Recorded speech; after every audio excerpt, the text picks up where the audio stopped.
Corn season is finally here, so let's make the most of it by enjoying this sweet corn cream latte. The first thing we're going to need to make this latte is that sweet corn cream. So starting with some corn on the cob, I'm just going to cut those kernels off of the cob. The easiest way to do this is to lay it down on the cutting board and cut through the kernels like so. And then we can take our corn kernels and put it into a pot. We're going to cover our corn with some half and half cream, which I prefer over heavy cream because the starches from the corn is going to thicken it as well as it cooks.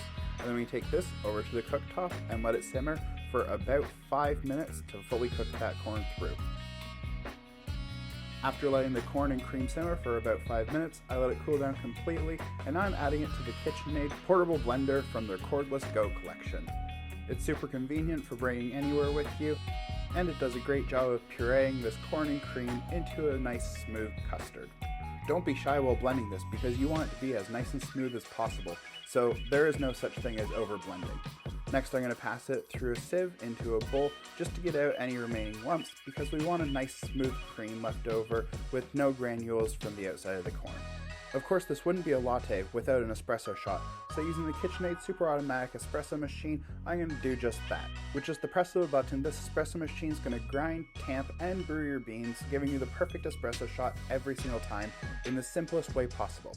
So we can take this shot and go back to our cutting board to finish assembling our drink. For this latte, I like using just a regular short coffee cup. I can add in my espresso shot and a little bit of simple syrup because it will need a little extra sweetness. And then I can take that corn cream and using a hand frother, or if you have a steam wand handy, you can use that as well. We're just going to whip up our milk and make it super foamy. A couple of taps to knock out those bigger bubbles, and we're ready to add that to our espresso shot to make this delicious sweet corn latte. Coffee and corn might not be a flavor combination you've heard of before, but it's definitely one worth trying this fall. You get that nice sweetness and earthiness from the corn, which complements a medium roast coffee perfectly. And try serving it with some warm cornbread with honey butter for that perfect fall snack. Happy brewing!